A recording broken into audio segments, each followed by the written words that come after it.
자, 오늘 말씀을 같이 나누도록 하겠습니다. 열왕기하 1장 13절부터 18절까지의 말씀, 열왕기하 1장 13절부터 18절까지의 말씀입니다. 우리 다 찾으셨으면 한 목소리로 봉독하겠습니다. 같이 읽습니다. 시작. 왕이 세 번째 50부장과 그의 군사 50명을 보낸지라. 셋째 50부장이 올라가서 엘리야 앞에 이르러 그의 무릎을 꿇어 엎드려 간구하여 이르되, 하나님의 사람이여, 원하건대 나의 생명과 당신의 종인 이 50명의 생명을 당신은 귀히 보소서. 불이 하늘에서 내려와 전번에 50부장 둘과 그의 군사 50명을 살랐거니와 나의 생명을 당신은 귀히 보소서 하매, 여호와의 사자가 엘리야에게 이르되 너는 그를 두려워하지 말고 함께 내려가라 하신지라. 엘리야가 곧 일어나 그와 함께 내려와 왕에게 이르러 말하되, 여호와의 말씀이 내가 사자를 보내 에그론의 신 바알세붑에게 물으려 하니 이스라엘에 그의 말을 물을 만한 하나님이 안 계심이냐? 그러므로 내가 그 올라간 침상에서 내려오지 못할지라. 내가 반드시 죽으리라 하셨다 하니라. 왕이 엘리야가 전한 여호와의 말씀대로 죽고 그가 아들이 없으므로 여호람이 그를 대신하여 왕이 되니 유다 왕 여호사밧의 아들 여호람의 둘째 해였더라. 아하시야가 행한 그 남은 사적은 모두 이스라엘 왕 역대 지략에 기록되지 아니하였느냐. 아멘. 아멘. 아하시야의 이야기가 열왕기하가 시작되면서 첫 장에 기록되어져 있습니다. 한 장에 들어가 있는 내용이 바로 아하시야 왕의 이야기입니다. 누구의 아들이라는 점에서 상당히 의미가 있는 내용이냐면요, 아합 왕의 아들이라는 점에, 북이스라엘의 치명적인 왕 아합 왕의 아들이라는 점에서 상당히 중요한 의미를 가지고 있습니다. 열왕기하가 시작하면서 왜 아하시야의 운명을 다루면서 시작하고 있을까? 바로 이 운명이 아합 집안의 운명이 될 수가 있고 북이스라엘의 운명이 될 수 있기 때문에 중요한 정점이라는 점에서 이 한 장이 굉장히 중요한 의미를 가지고 있습니다.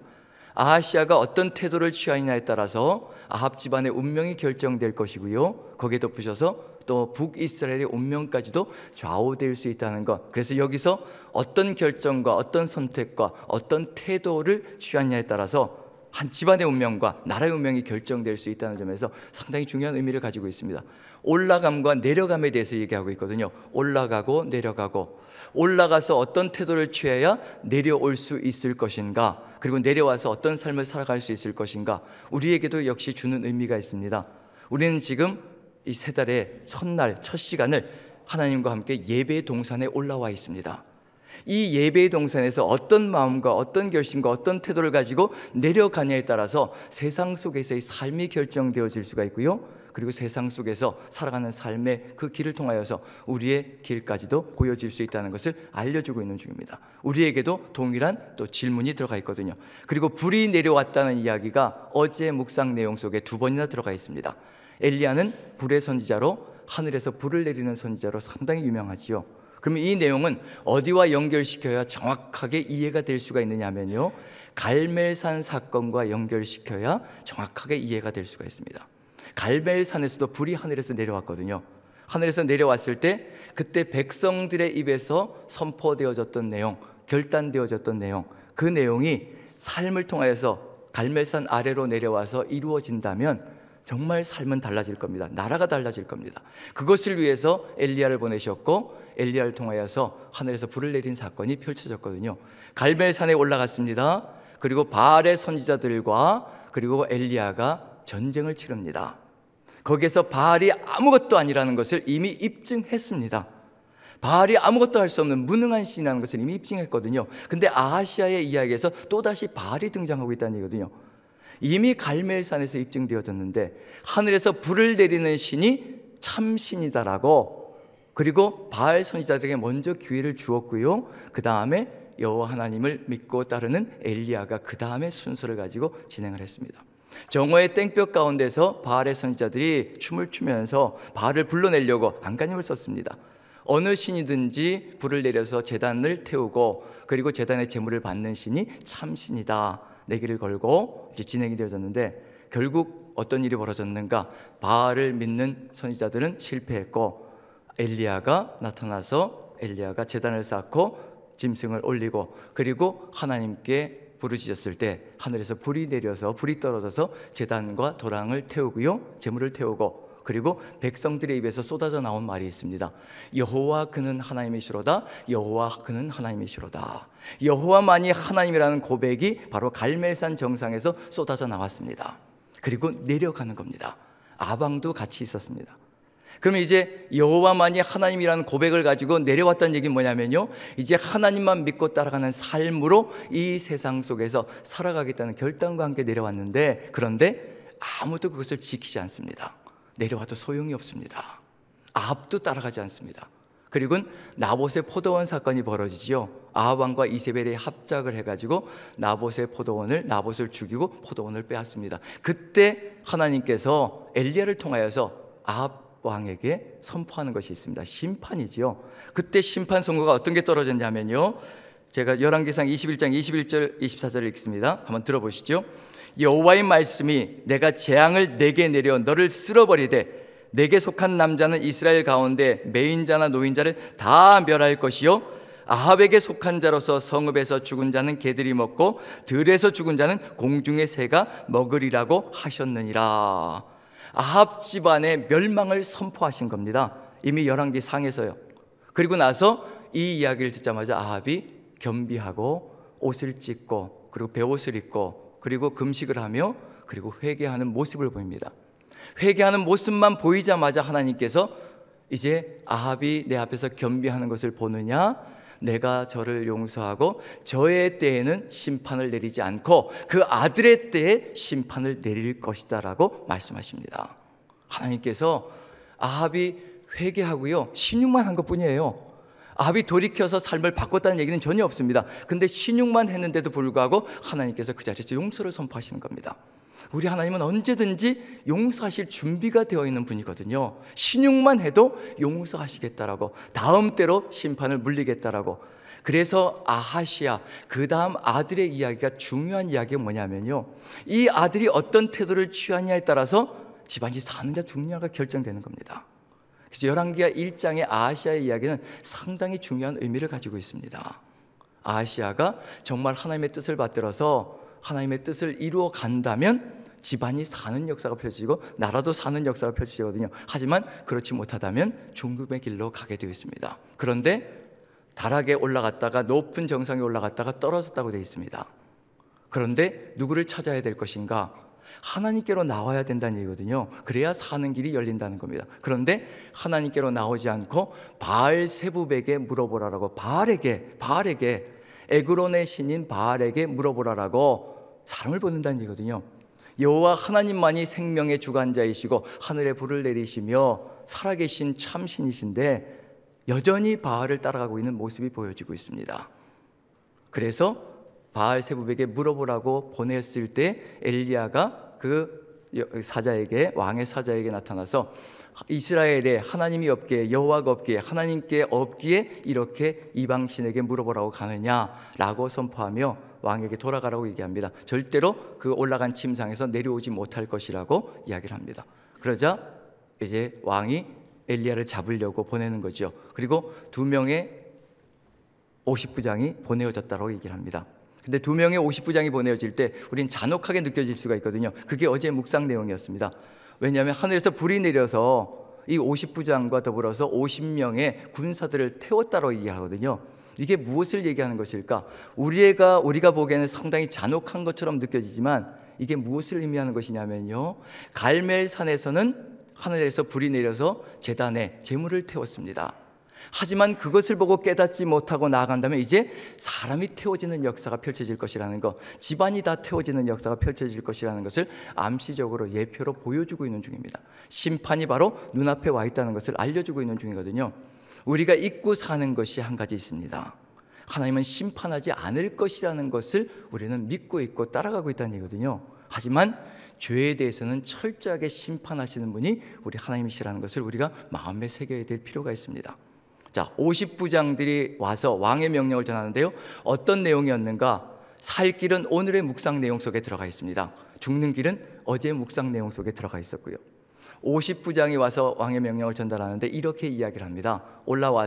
산에 올라와서 엘리야에게 와서 하나님의 사람이여 왕의 말씀에 내려오라고 합니다. 자, 어디가 강조되고 있을까요? 하나님의 사람이여 왕의 말씀에 내려오라고 이야기를 합니다. 누구의 명령이 증거되고 있는 중인가요? 하나님의 사람이면 누구의 말을 따라가야 될까요? 하나님의 사람의 말을 따라가야 하는데, 그런데 왕의 말씀에 내려오라고 합니다. 누구의 명령을 따르라는 얘기냐면 왕의 말씀을 따르라는 얘기가 바로 어제 묵상 내용 속에 들어가 있는 내용이었습니다. 우리는 어디를 따라가야 될까요? 오늘 이 예배 동산에서 누구의 말씀을 따라가야 될까요? 사람의 말이 아니라 하나님의 말씀을 따라가야 합니다. 그런데 여기서는 하나님의 말씀을 따르는 것처럼 행동하다가 세상 속에 들어가서는, 직장 속에 가서는, 그리고 세상 속에 내려가서는 하나님의 말씀이 아니라 사람의 말에 귀를 기울일 때가 참 많습니다. 그걸 이야기하고 있는 중이거든요. 하나님의 사람이여 왕의 말씀에 내려오라고 합니다. 만약에 왕의 말씀을 따라 내려가면 왕의 뜻을 따라가야 된다는 의미가 들어가 있고요. 두 번째 50부장이 올라와서는 하나님의 사람이여 왕의 말씀에 속히 내려오라고 합니다. 빨리 왕의 명령을 들으라는 의미가 들어가 있거든요. 하늘에서 불이 내려서 50부장과 50명의 군사들을 태웠습니다. 하지만 이제 사는 길이 들어가 있습니다. 사는 길이 무엇인가? 오늘의 묵상 내용 속에서요, 13절 보시면요, 이제 사는 길이 여기에 있다는 것을 알려주고 있습니다. 어떤 태도를 취해야 될 것인가? 무엇이 이 세 번째 50부장의 말 속에서 사라져 갔는가? 그걸 살펴보면 됩니다. 같이 한번 읽어보죠. 13절입니다. 같이 시작. 왕이 세 번째 50부장과 그의 군사 50명을 보낸지라 셋째 50부장이 올라가서 엘리야 앞에 이르러 그의 무릎을 꿇어 엎드려 간구하여 이르되 하나님의 사람이여 원하건대 나의 생명과 당신의 종인 이 50명의 생명을 당신은 귀히 보소서. 분명히 첫 번째 50부장, 두 번째 50부장과는 다른 태도를 취하고 있습니다. 하나님의 사람이여 왕의 말씀이란 단어는 사라져버리고 없습니다.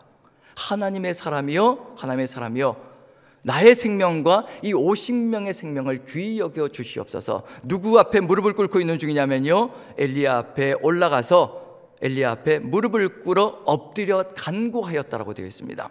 하나님의 사람이라는 것을 인정하고 있고요, 그 하나님의 사람을 통하여서 하나님의 말씀이 나오고 있다는 것을 인정하고 있고요, 하나님만이 생사화복의 주관자라는 것을 인정하고 있다는 겁니다. 만약에 아하시아 왕이 이것을 믿고 확신하며 하나님만이 삶과 죽음을 주관하는 유일한 전능자라는 것을 깨닫는다면요, 그 사람도 침상으로 올라갔다가 내려올 수가 있을 겁니다. 하지만 이것을 인정하지 못할 때, 이것을 믿지 못할 때 올라간 침상에서 절대 내려오지 못할 겁니다. 유일하게요, 여기 열왕기하 1장에서 올라갔다가 내려온 사람이 유일하게 한 사람이 있습니다. 바로 이 세 번째 50부장입니다. 어떤 때 내려갈 수 있는지, 내려가도 소용이 있는지, 하나님의 사람의 그 권위를 인정하고 하나님의 말씀을 생명처럼 소중히 여기며 그 생명에 자신의 모든 것을 내어놓고 무릎 꿇고 받들 준비가 되어 있는 사람, 그 사람이 내려올 수 있을 것이면서요, 내려와서 하나님과 함께 하나님의 뜻을 이루어 갈 겁니다. 지금 우리의 삶 속에서 역시 마찬가지입니다. 지금 예배 동산에 올라와 있거든요. 하나님의 말씀을 같이 나누고 있습니다. 세상 속에 들어가서 내려갈 거거든요. 세상 속으로 내려갈 겁니다. 우린 정상에서 예배하지만 정상에 머물러 있는 존재가 아니라 세상 속으로 내려가야 합니다. 세상은 정말 사단이 판을 치고 있으며 악한 것들이 주권자가 되어서 지배하고 있는 것이 바로 세상 속입니다. 그곳에 내려가서 우리는 하나님의 뜻을 이루어가야 합니다. 만약에 하나님의 사람이여 해놓고 왕의 말씀에 속히 내려라, 왕의 말씀을 들으라고 할 때 그건 세상의 말을 들으라는 얘기와 똑같은 얘기거든요. 세상과 타협하라는 얘기와 똑같은 얘기입니다. 절대 그래서는 안 됩니다. 그러면 아무 소용이 없다는 얘기거든요. 변화가 없고 그리고 달라지는 것이 아무것도 없다는 것을 얘기합니다. 그리고 14절 보시면요, 제가 한번 읽어봅니다. 불이 하늘에서 내려와 전번의 50부장들과 그의 군사 50명을 살랐거니와 나의 생명을 당신은 귀히 보소서 하며, 결국 무슨 얘기? 생명의 주관자가 하나님이라는 것, 여호와라는 것을 인정하고 있고요, 확신하고 있는 중입니다. 바알이 절대 아니라는 것, 세상의 그 어느 누구도 생사복의 주권자가 아니라는 것을 인정하고 있고, 하나님의 사람에게 엎드려 오직 하나님의 뜻을 받들겠다는 의지가 들어가 있는 것이 이 세 번째 50부장의 삶의 모습입니다. 그러할 때 하나님께서 음성을 내려주십니다. 15절 같이 한번 읽어보죠. 같이 읽습니다. 시작. 여호와의 사자가 엘리야에게 이르되 너는 그를 두려워하지 말고 함께 내려가라 하신지라. 엘리야가 곧 일어나 그와 함께 내려와 왕에게 이르러. 유일하게 올라갔다가 내려온 사람, 세 번째 50부장인데요, 하나님의 사람과 함께 내려가며 하나님의 뜻을 이루어가는 존재로 서나가고 있다는 점에서 바로 이곳에 희망이 있다는 것을 알려주고 있는 중입니다. 우리도 지금 이 동산에서 하나님과 함께 세상 속으로 내려가는 것, 그것이 우리에게 절대적으로 필요합니다. 그 하나님의 뜻을 받들어 나가는 것, 그게 필요하다는 것을 알려주고 있는 중입니다. 하지만 이것을 이해하지 못한다면, 이제 마지막 순간까지 기회를 줌에도 불구하고 이것을 깨닫지 못한다면 결국은 올라간 곳에서 내려오지 못하고 죽음으로 끝나고 말 것이라는 것, 그게 바로 아하시아의 운명이 될 수 있다는 것. 그게 16절 같이 한번 읽어보면요, 한번 읽어봅니다. 같이 시작. 말하되 여호와의 말씀이 내가 사자를 보내 에그론의 신 바알세붑에게 물으려 하니 이스라엘에 그의 말을 물을 만한 하나님이 안 계심이냐. 그러므로 내가 올라간 침상에서 내려오지 못할지라 내가 반드시 죽으리라 하셨다 하니라. 왕에게 이르러서 이와 같이 선포합니다. 그러면 어떻게 해야 될까요? 만약에 아하시아가 이 말을 듣고 마지막까지 주는 이 기회를 버리지 않고 듣고, 만약에 이 자리에서 회개하는 마음으로 무릎 꿇고 하나님의 사람 앞에서 하나님의 뜻을 받드는 길을 걸어갔다면 아하시아도 사는 길로 갈 수 있었을 것이고요, 아합의 집안도 사는 길로 갈 수 있었을 겁니다. 하지만 마지막 순간까지도 절대로 하나님의 뜻을 따르지 않고 결국은 자신이 원하는 길로, 바알을 섬기는 길로 갔다는 점에서 17절 제가 한번 읽어봅니다. 이게 아하시아의 운명으로 끝나고 말았습니다. 왕이 엘리야가 전한 여호와의 말씀대로 죽고 그가 아들이 없으므로 여호람이 그를 대신하여 왕이 되니 유다 왕 여호사밧의 아들 여호람의 둘째 해였더라. 결국은 여호와께서 말씀한 대로 죽었다라고 되겠습니다. 왕의 말이 이루어진 것이 아니라 하나님의 말씀이 그대로 실현이 된다는 것. 그럼 지금 우리의 삶의 여정 속에서 누구의 말씀을 따라서 살아가야 될 것인가? 세상의 소리인가? 사람들의 소리인가? 하나님의 말씀인가? 절대로 하나님의 말씀을 버려서는 안 됩니다. 하나님의 말씀이 내 감정을 거스리고 내 주장과 내 계획과 내 뜻을 거스르는 것 같은 그런 상황이 펼쳐질지라도 절대로 하나님의 말씀을 어겨서는 안 됩니다.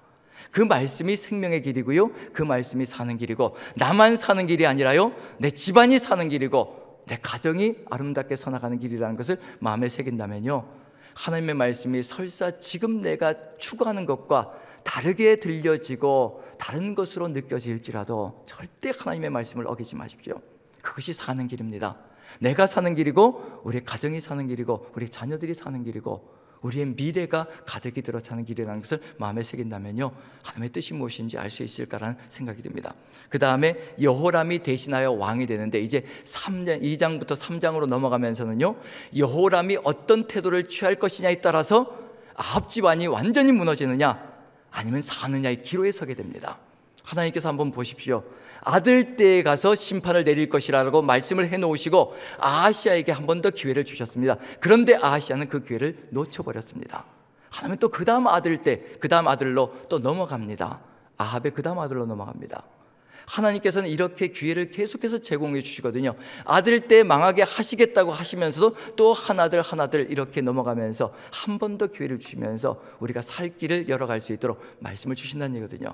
우리가 마음에 새겨야 될 것이 무엇인가, 그것을 같이 한번 생각하면서요, 18절을 제가 마지막 절 한번 읽어봅니다. 아하시아가 행한 그 남은 사적은 모두 이스라엘 왕 역대지략에 기록되지 아니하였느냐. 성경에 들어올 만큼의 이야기가 없다는 것을 이야기합니다. 아무리 많은 이야기가 역대지략에 왕조실록에 기록이 되어 있어서도요, 하나님의 말씀 속에 쓸만한 것이 없다는 얘기, 요 정도밖에는 들어올 내용이 없다는 것, 결국은 하나님의 뜻을 어기고 죽음으로 가고 말았다는 것을 이야기한다는 점에서 우리의 삶의 이야기 속에, 하나님의 이야기책 속에 들어갈 수 있는 내용은 뭐가 있을까? 정말 불순종으로 끝나고 말 것인가? 아니면 정말 순종의 이야기로 아름답게 채색되어진 이야기가 하나님의 책에 우리의 이야기가 기록될 것인가? 우리는 지금 사도행전 29장을 기록하고 있는 사람들입니다. 사도행전은 28장까지지만 우리의 삶의 이야기는 사도행전 29장으로 계속 연결되어지고 있습니다. 우리는 어떤 이야기가 하나님의 사도행전 속에 우리의 이야기가 기록되어져 있을 것인가?